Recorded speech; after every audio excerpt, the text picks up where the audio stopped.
Hi guys, welcome back to channel. നമ്മൾ Raayan cinema കാണാൻ വേണ്ടി നിങ്ങളുടെ ധനുഷിനെ കണ്ടിട്ട് അഭിപ്രായം പറയട്ടോ. Rayan directed by Dhanush. എനിക്ക് ഭയങ്കര ഇഷ്ടമുള്ളൊരു നടനാണ് ധനുഷ്. അടിപൊളി ഡാൻസറാണ്, കിണ്ണം കാച്ചിയ ആക്ടറാണ്, നല്ലൊരു ഡയറക്ടറാണ്. ധനുഷ് ഇതിനു മുന്നേ ഡയറക്റ്റ് ചെയ്ത പവർ പാണ്ടി എനിക്ക് ഇഷ്ടപ്പെട്ട ഒരു സിനിമയായിരുന്നു. അതിനുശേഷം എനിക്ക് തോന്നുന്നു ഇതാണ് ഡയറക്റ്റ് ചെയ്തേക്കണമെന്നുണ്ട്. ഇനിയും 2 സിനിമകൾ വരാൻ കിടക്കുന്നുണ്ട് ഡയറക്ഷനിൽ.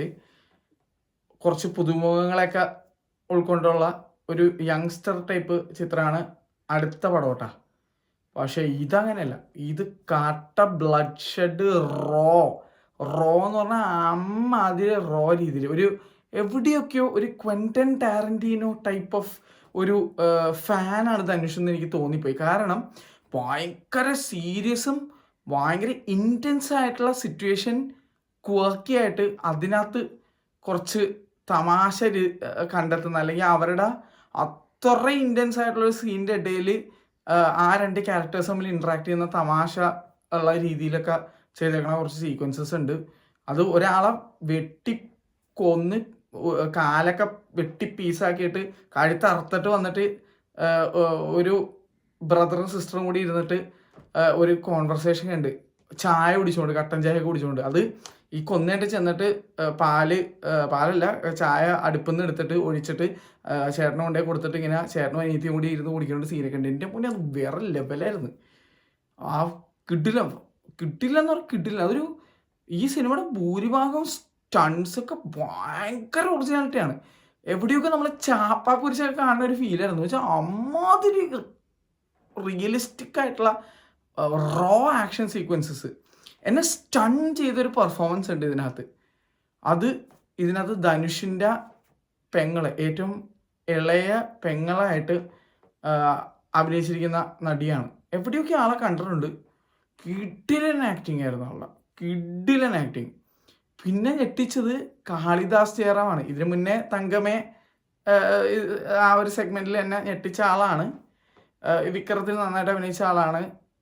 ഇതിനകത്ത് കിടിലുണ്ട്. ധനുഷിൻ്റെ മറ്റൊരു ബ്രദറായിട്ടാണ്, യങ് ബ്രദറായിട്ടാണ്. ധനുഷ് 4 പേരിൽ ഏറ്റവും മൂത്ത ഒരു ബ്രദറാണ്. അടിയിലേക്ക് 2 ആൺപിള്ളേരും ഏറ്റവും ഇളയ അനിയത്തിയും. അവരുടെ ഒരു സംഭവം കാര്യങ്ങളൊക്കെ ചുറ്റിപ്പറ്റിയുള്ള ഒരു പടമാണ്. റിവെഞ്ച് പടമാണെന്ന് വെച്ചാൽ റിവെഞ്ച് പടമാണ്. ഭയങ്കര റോ ആണ്. കുറേ സ്ഥലങ്ങളൊക്കെ നമുക്ക് സുബ്രഹ്മണ്യപുരം വൈബൊക്കെ കിട്ടും. അത് നമ്മൾ ഒരിക്കലും പ്രതീക്ഷിക്കാത്ത ആൾക്കാർ ചതിക്കുന്നു, അങ്ങനത്തെ ഉള്ള ട്വിസ്റ്റ്, ടേണ്, ചതി, വഞ്ചന, അങ്ങനത്തെ സാധനങ്ങളൊക്കെ ഉണ്ട്. അതിനകത്ത് ഒരു സാധനം ഉണ്ടാകും നമുക്ക് ദഹിക്കൂല, ഒരു രീതിയിൽ നമുക്ക് ദഹിക്കൂല. പക്ഷെ അവസാനം വരെ നമ്മളത് ഉൾക്കൊണ്ടേ പറ്റുള്ളൂ. അങ്ങനെ വെറുപ്പിക്കുന്ന, മടുപ്പിക്കുന്ന ഒരു സാധനമുണ്ട്. എന്നാലും പടം എങ്ങനെ ഉണ്ടായിരുന്നു വെച്ച് കഴിഞ്ഞാൽ സംഭവം അടിപൊളിയായിരുന്നു. പക്ഷേ കുറച്ചും കൂടി നന്നാവാമായിരുന്നു എന്നുള്ളൊരു അഭിപ്രായം എനിക്കുണ്ട്. കാരണം എന്ന് വെച്ച് കഴിഞ്ഞാൽ ഈ സിനിമയെ കുറച്ചും കൂടി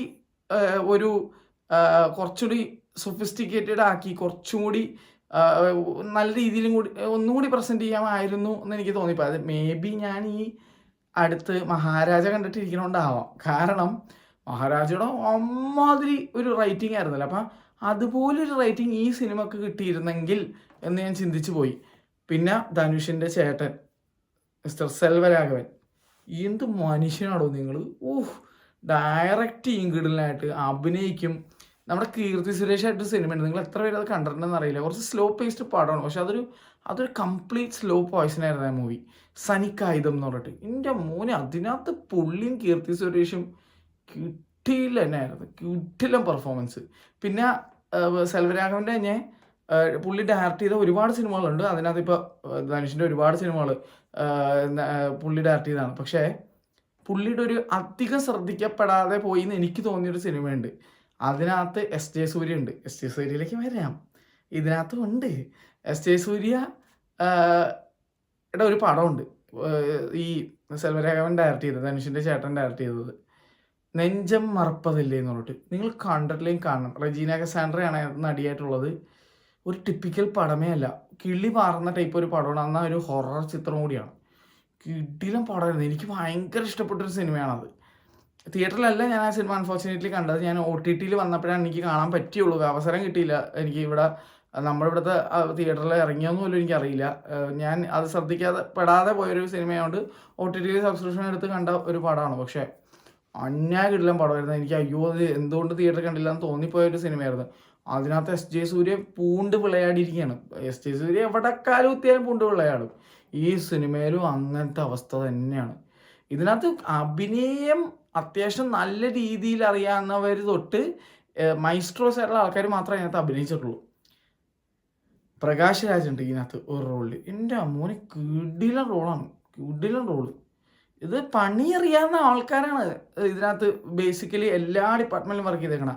AR റഹ്മാൻ എന്ത് രസമായിരുന്നു ബാംഗ്ലൂർ സ്കോർ, എന്ത് രസമായിരുന്നു. ഞാൻ ഇത് കേട്ടപ്പോൾ ഞാൻ വിചാരിച്ചു ഇത് ഈ മനുഷ്യനായ ഇന്ത്യൻ 2 ചെയ്തിരുന്നെങ്കിൽ എന്നുള്ളത്.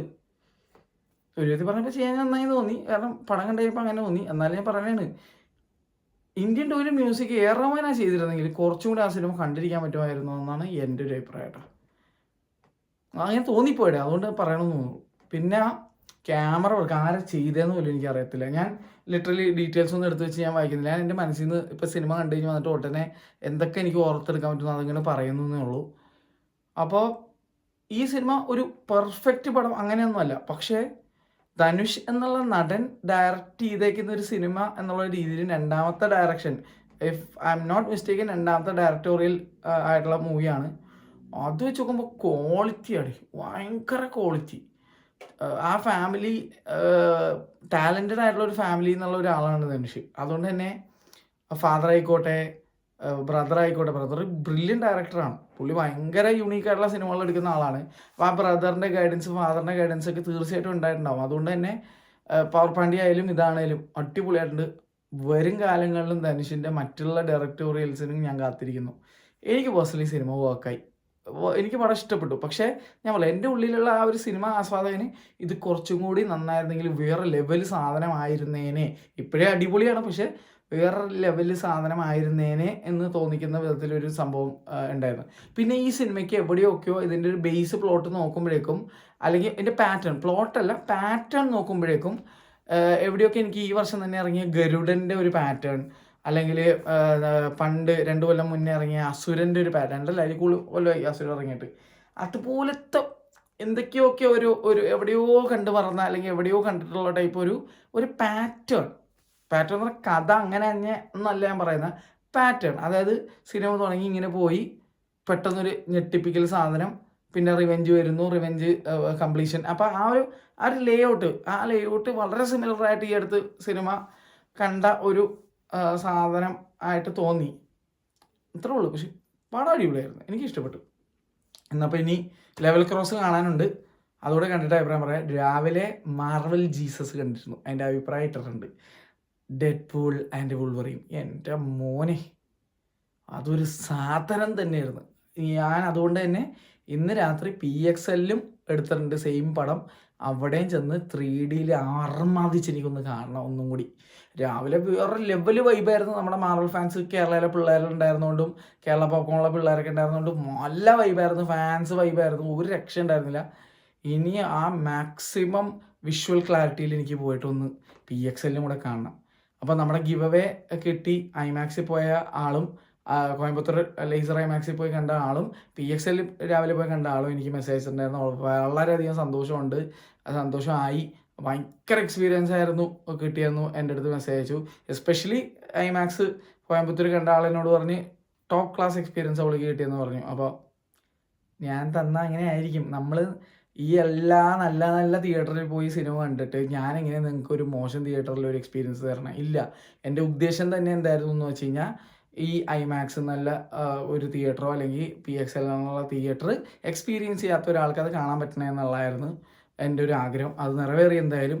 പിന്നെ കേരളത്തിൽ ഐമാക്സ് വിത്ത് ലേസർ ഉണ്ടായിരുന്നെങ്കിൽ ഞാൻ അവിടുത്തെ ഗിവ് അവേ ചെയ്താനെ. പക്ഷേ അൺഫോർച്ചുനേറ്റ്ലി നമുക്ക് കേരളത്തിലാകെ ഒരേ ഒരു ഐമാക്സ് ഉള്ളൂ, അത് ട്രിവാൻഡ്രത്തുള്ള PVR ഐമാക്സ് ആണ്. പക്ഷേ അത് സെനൺ പ്രൊജക്ടറുള്ള ഐമാക്സാണ്, ഐമാക്സ് വിത്ത് ലേസർ അല്ല. അതുകൊണ്ടാണ് കോയമ്പത്തൂരിൻ്റെ ടിക്കറ്റ് തന്നത്. എന്തായാലും താങ്ക് യു സോ മച്ച്. ഈ വീഡിയോ മൊത്തം കണ്ടതിന് അത്രേ ഉള്ളൂ. ബൈ.